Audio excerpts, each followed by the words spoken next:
In this tutorial, we're going to start adding components to our estimate. And what we need to do is we need to go to the libraries. We need to go in and find the English Red Price book that we installed earlier in one of the other videos. Open that one up and it starts loading or reading the price book.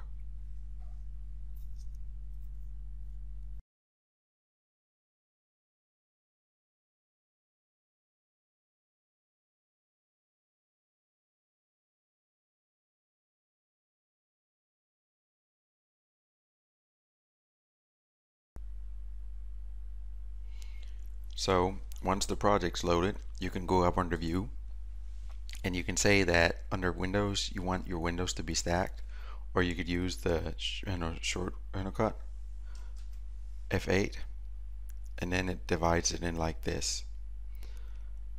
What I need to do now is I need to shut off my test, the one there, and then I have these two. Then I'm going to be looking in, for instance, a foundation. And what you need to be aware of is you should have created a naming components in Revit Architecture 2000 project or a building journal like this. And I can see the first one that I want to do is 450 millimeter foundation. I already found that one, so I could actually just take this number, copy like this, and then I could search in this one. But right now, I'm just gonna go and do it the old-fashioned way. I'm gonna search like this, and I'm gonna see, okay, it is what? It is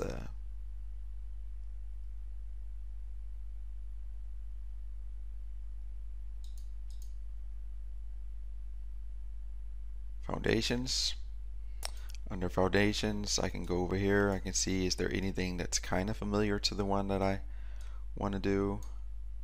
Foundation wood concrete, a Liga term, that one. That means this one looks like what I want to use. So once I found it, by clicking on it, I can see over here what it actually contains. So what I'm going to do is I'm going to hold down my left mouse button and I'm going to drag it down into the area where I want it in my estimations foundations, like that. Once it's in here, I can see it by clicking over in content over here. I can see this number right here is actually the original number that I have here in Sigma. So I placed the original number in here.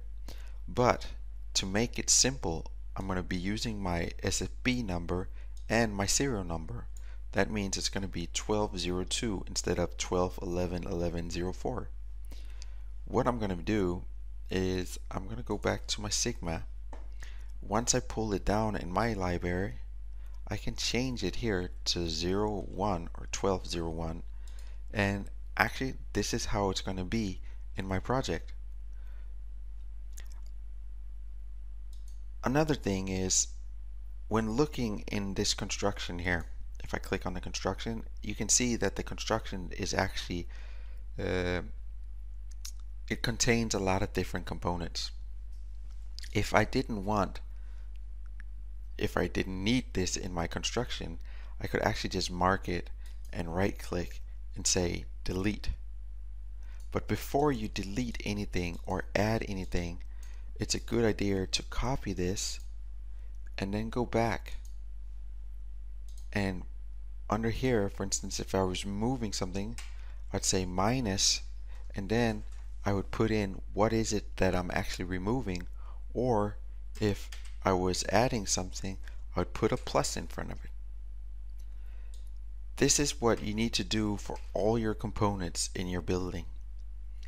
So once you've done that, you should have a library that looks like mine, and let me just open it to show you.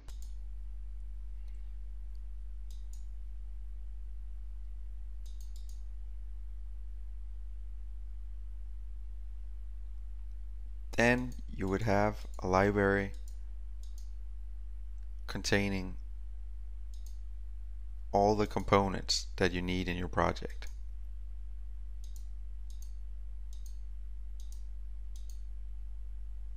So once you're finished with this part, you're ready to continue. So what I'm going to do is I'm going to copy this one because this is actually the one where all my information is in. So again, over in my OneNote, under my file structure, again, you wouldn't need to do this because you're probably going to be working in one file, but since it's a tutorial, I need to divide it up in several. So building estimates with components, like that. Again, it's Roto. It's actually released, so that's a U4. And date of creation, let's just name it today's date again. I'm going to give it a link, so mark it, insert, link. I'm going to go down, find it, okay, okay. And now it's actually linked to my project or in my file structure document summary. So we created this one now. So in the next video, we're going to be integrating this estimation with our Revit model. So I hope you can use this video, and thanks for watching.